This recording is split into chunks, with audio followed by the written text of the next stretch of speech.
আচ্ছা, আনোয়ার আলী সাগা নিয়ে অনেকগুলো কোয়েশ্চেন আসছে, তো লেটেস্ট কিছু আপডেটস নিয়ে ভিডিওটা আমরা রেকর্ড করে দিচ্ছি। আশা করছি ব্যাপারটা অনেকটা ক্লিয়ার করা সম্ভব হবে। তো কারেন্টলি সিচুয়েশন যেটা, আনোয়ার আলী এআইএফএফ এর পিএসসি কমিটির কাছে অ্যাপিল করেছিল যাতে তাকে এনওসি গ্র্যান্ট করা হয়। সে বেশ কিছু লজিক দিয়েছিল, তার কারণের পিছনে সে বলেছিল তার প্লেইং কেরিয়ারটা, যে কোনো প্লেয়ারেরই প্লেইং কেরিয়ার কখনো যে কোনো মুহূর্তে ছোট হয়ে যেতে পারে দীর্ঘায়িত হওয়ার জায়গায়। চোটের কারণে হতে পারে, আনোয়ারের একটা শারীরিক সমস্যা আছে সেটার কারণে হতে পারে, এ ধরনের অনেক কারণ সে দর্শিয়েছিল। এছাড়াও সে বলেছিল তার প্যারেন্ট ক্লাব দিল্লি এফসি, সেটা যে কোনো মুহূর্তে বিক্রি হতে পারে, তাই তার প্লেইং কেরিয়ার ছোট হয়ে যেতে পারে। এবং এই কারণগুলো দর্শিয়ে সে বলেছিল সে লোনে থাকতে চাইছে না, অ্যাজ আ প্লেয়ার সে তার ভবিষ্যৎ সিকিউর করতে চাইছে এবং সে পার্মানেন্ট ডিলে যেতে চাইছে অন্য ক্লাবে। এবং এজন্য সে বলেছিল সে মোহনবাগানের কাছ থেকে পার্মানেন্ট ডিল চায়, কারণ মোহনবাগান তার প্রিভিয়াস ক্লাব।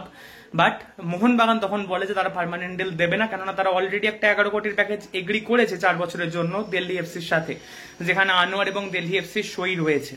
এরপরেই আনোয়ার আনজাস্ট ভাবে, অর্থাৎ ইললিগাল ভাবে মোহনবাগানের সাথে তার কন্ট্রাক্টটা টার্মিনেট করে এবং পিএসসিতে সে যায় এটা বলেছে তার কাছে একটা ক্লাবের অফার আছে বেটার কন্ট্রাক্টের। সেই ক্লাবটার কেউ না, আমাদের পড়শি ইস্ট বেঙ্গল এফসি। এবং সেটা দর্শিয়ে আনোয়ার পিএসসিতে যায়। গত 3 তারিখ শুক্রবার পিএসসিতে হিয়ারিং হয় এই ব্যাপারটাকে বোঝার জন্য, দুটো পক্ষের মতামত শোনার জন্য। মোহনবাগান ভার্সেস আনোয়ার আলী এই কেসে আনোয়ার আলীর লয়ার বলে যে Anwar has already signed for east Bengal, যেখানে মোহনবাগান আর কোনো দাবি জানায় না, যেহেতু আনোয়ার বলে দেয় সে ইস্ট বেঙ্গলে সাইন করেছে। মোহনবাগানকে পিএসসি বলে মোহনবাগানকে এনওসি দিতে হবে এবং আনোয়ার চাইলে সেই এনওসিটা সে সিক করতে পারে, বাট এনওসিটা যদি সে চায় তখন সেটা তাকে তার নিজের রিস্কে নিতে হবে, কেননা সে কন্ট্রাক্টটা ব্রেক করেছে ইললিগাল ভাবে। এবং পিএসসির ভার্ডিক্টের পরে এটা কোথাও গিয়ে মনে করা হয় যে আনোয়ার আলী এনওসি চাইবে, মোহনবাগান দিয়ে দেবে, এবং এটাই ভার্ডিক্ট এসছে। এবং আনোয়ারকে অন্য ক্লাবে সই করতে কোনো বাধা দেওয়া হবে না, তবে মোহনবাগান একটা হিউজ কম্পেনসেশন এবং স্পোর্টিং স্যাংশনের দাবি করবে, যেটা পিএসসি পরবর্তী বৈঠকে দেখবে। তার জন্য দিল্লি এফসি এবং যে অন্য ক্লাব ইস্ট বেঙ্গল এফসি তাদেরকেও পিএসসির পরবর্তী হিয়ারিং এর জন্য ডাকা হয়েছে, যে হিয়ারিংটা 10 তারিখে হবে। তো এবারে এইটার জন্য এই ভার্ডিক্টটাকে হাত করে আনোয়ার আলীর লয়ার এবং আনোয়ার আলী গতকাল রাত্রিবেলা মোহনবাগানকে একটা চিঠি পাঠায়, যেখানে সে বলে সে মোহনবাগানের থেকে এনওসি চায় যাতে সে দিল্লিতে সই করতে পারে, দিল্লিতে ফেরত যেতে পারে। কেননা লিগালি সে এখনো মোহনবাগানের প্লেয়ার, যতই সে আনজাস্ট ভাবে কন্ট্রাক্ট টার্মিনেট করুক। সেখানেই মোহনবাগান বাধা দেয়।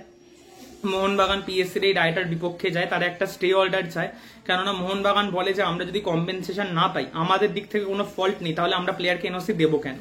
এবং এই মুহূর্তের ব্রেকিং নিউজ, সেই অর্ডারটা গ্র্যান্ট করা হয়েছে, অর্থাৎ আনোয়ার আলী যে এনওসি নিয়ে অন্য ক্লাবে সই করতে পারে, প্র্যাকটিসে নামতে পারে, সেই ব্যাপারটা এই মুহূর্তে পসিবল হচ্ছে না। আনোয়ার আলীকে এখন অপেক্ষা করতে হবে আগামী 8 তারিখের মধ্যে দিল্লি এফসি এবং ইস্ট বেঙ্গল এফসি কে লিখিত জবাব দিতে হবে তারা কিভাবে এই সাগাটা ইনভলভ হয়েছে, তাদের এখানে মোটিভটা কি, তারা কিভাবে ইনভলভ, তারা প্লেয়ারকে সই করাতে চায় কিনা, ব্লা ব্লা ব্লা, এগুলো তাদের বলতে হবে।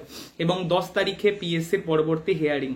যতক্ষণ না হিয়ারিং হচ্ছে আনোয়ার আলী কিন্তু মোহনবাগানের থেকে এনওসি চাইতে পারবে না এবং সে কোথাও সই করতে পারবে না। এটাই এই মুহূর্তের আপডেট। এর বেশি কিছু আপডেট থাকলে আমরা পরবর্তীকালে ভিডিও আনবো বা লাইভে আসবো। সবাইকে অনেক ধন্যবাদ ভিডিওটা দেখার জন্য। একটু লাইক করে দাও ভিডিওটা, একটু কমেন্ট করে দাও ভিডিওটাতে, একটু শেয়ার করে দাও, আর চ্যানেলটা অবশ্যই সাবস্ক্রাইব করে দিও। জয় মোহনবাগান, সত্যমেব জয়তে।